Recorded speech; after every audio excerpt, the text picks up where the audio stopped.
I'm Alex, CEO of Pixl8 Group. We deliver digital transformation for membership organisations across the UK and beyond. I'm Steve, Head of Product. In this video, you can find out about the latest features in our membership platform and how organisations are getting great results with them. See how they can save your team time and make managing membership so much easier. But first, it'd be amazing if you could subscribe to our channel. Ding ding! Plus hit the little bell so you don't miss our latest videos. Ding ding! And do like and share this video. And for even more news, Even more? yes, more, sign up to our newsletter, The Forward, full of our useful digital tips, insights, and yes news about our work and platform. With all that said, welcome to the Pixl8 update.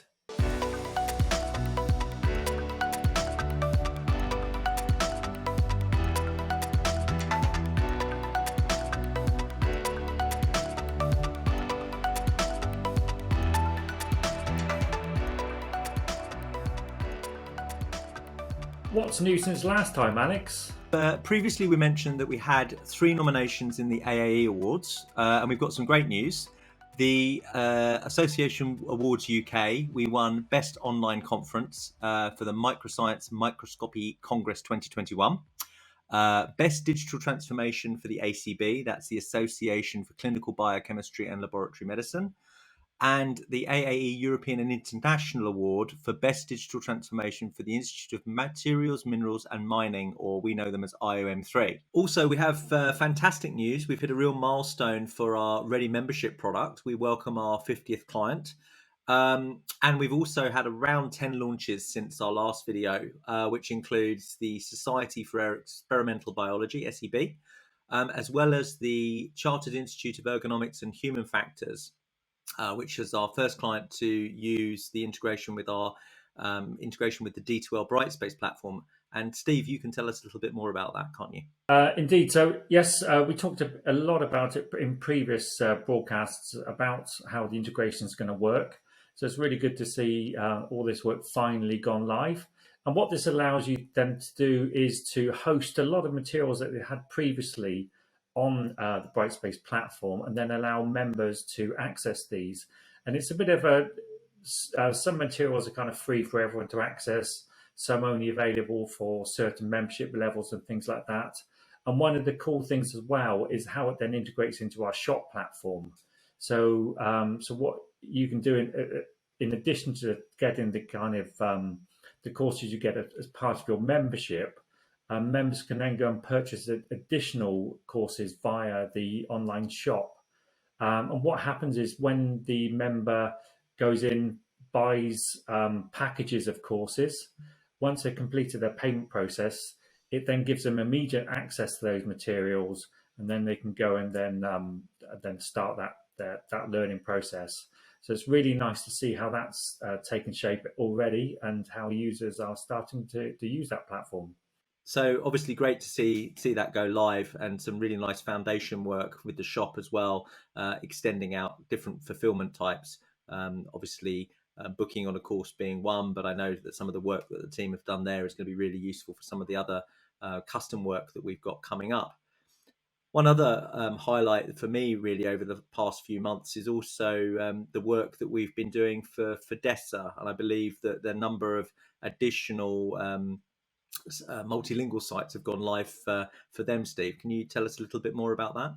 Yeah, thanks, Alex. So Fidessa have been one of our long-running clients using the Ready membership platform, and they have a tenanted system which allows them to separate some of their associations into microsites, but also share some common data between them.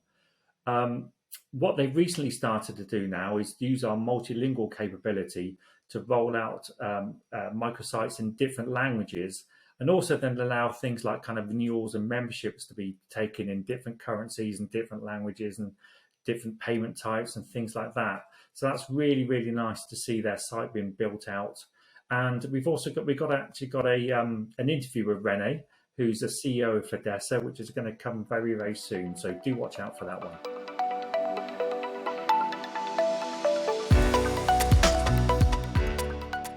So now we're going to go to our regular segment, which is hearing from the product team around the new features and functions that have been added into the product, specifically around time-saving solutions. So Steve, can you tell us what's new?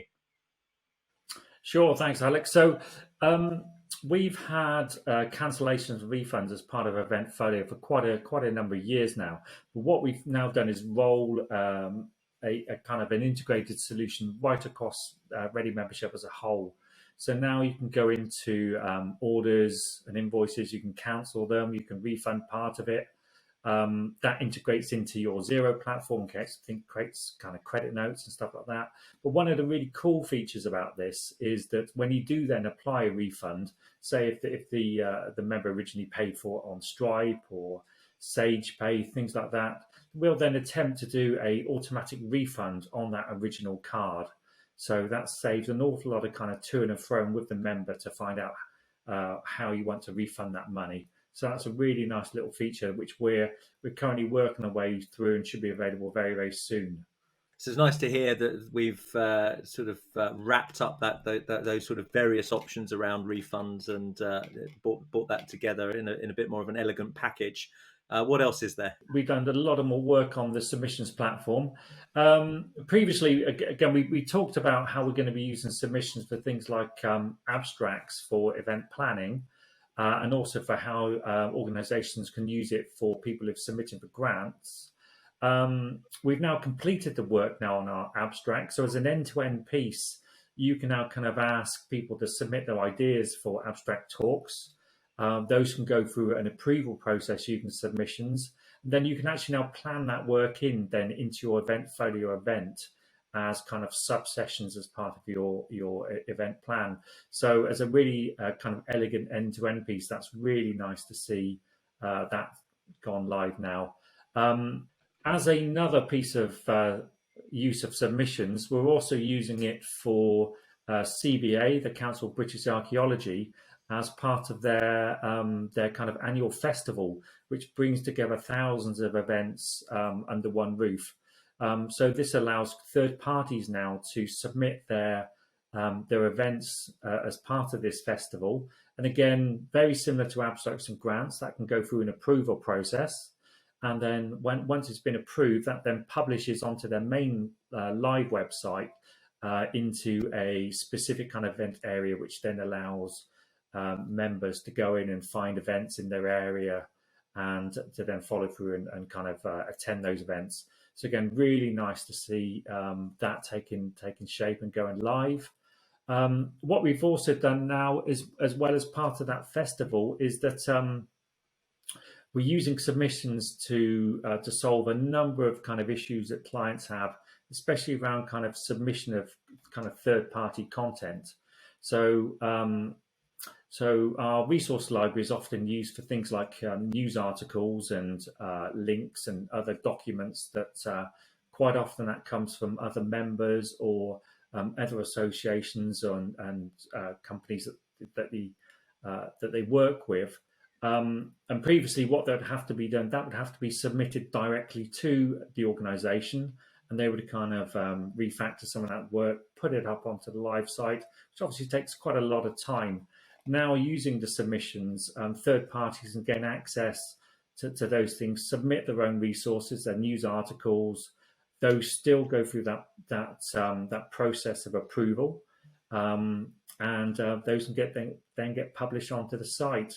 And what you can also do, you can that approval process doesn't just have to be done by admins. You can also have a number of kind of peer reviewers that which can just be members or other kind of non-admin users themselves that can go and approve that content.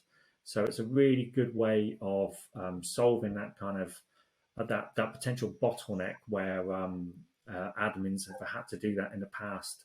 The thing that's really exciting for me about Submission Manager, and we see, with every project that we do, some more examples of where this can really be put forward, but that sort of generic requirement to have, as you say, end users come along and submit content, submit an inquiry, submit data, to be able to have an area of the portal or self-service area where people can then, who are not, as you say, staff or admins, being able to kind of review that.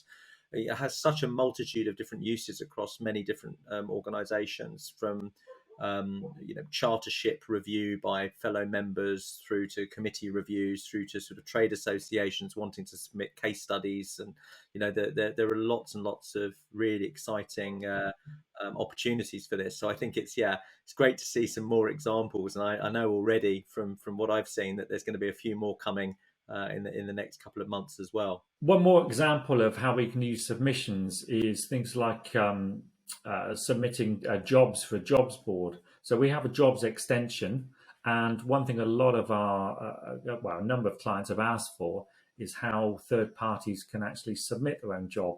So rather than, again, it has to go through kind of directly to the admin, you can use submissions for that. And one of the great things about that as well is that we can kind of put a payment step in the middle of that if we need to.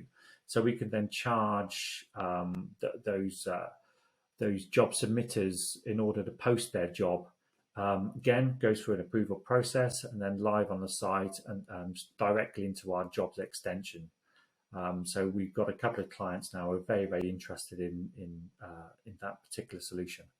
And one of the great things about that, obviously, with that payment step is because of our rules engine, you could, of course, have that step be optional. So you could say non-members or only members of a certain type get jobs included, whereas non-members would actually have to go through that payment step. So that would be a relatively trivial thing, I think, in terms of setting a condition on that step to say if you're a member, you don't have to pay, that kind of thing as well. Definitely. And then the good thing about the submissions, it just works with the platform as a whole. So it doesn't really matter if you're a ready membership client or a bespoke client. Everyone can benefit from the use of submissions in as you say, all manner of different ways. Great stuff.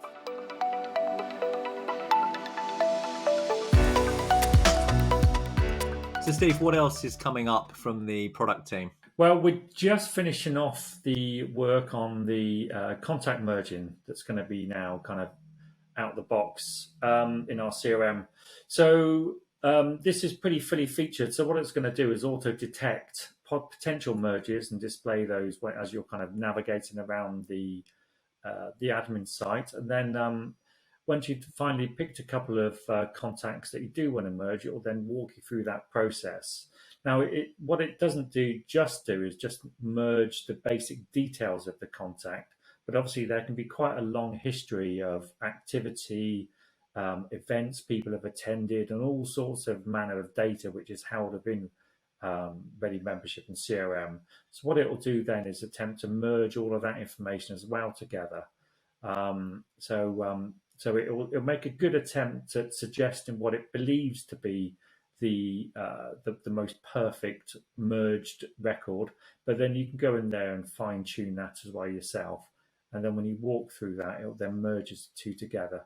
So that's a really nice feature. Kind of up until now, we've tended to kind of try and restrict the best we can the data potential mergers going into the system. And then we've kind of handled kind of merging more on a kind of an ad hoc basis, really due to this kind of long tail of related data. But now we've been working for a solution that does that.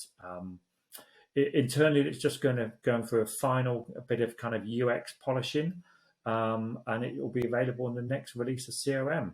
I think that would be a really valuable feature, Steve. As you say, a lot of the time with a unified platform, we've put in place all manner of different controls to make sure that duplicates don't really occur in the system. But as we bring over people from their sort of legacy CRMs who may not have sort of really clean data, having that functionality to really be able to merge and sort of control that data, I think is really important. And I think for a lot of our clients, data quality is really important. So to anything that we can build into the product to make sure that they're ending up with a sort of a single source of truth, I think it's really important, and a great feature to add into the core product.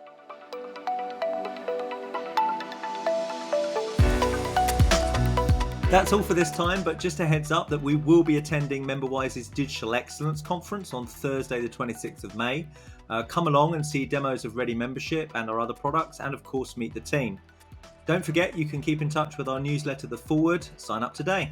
And if you like what you've seen, please do like this video. Plus subscribe to our YouTube channel so you don't miss the latest updates. See you next time. Bye.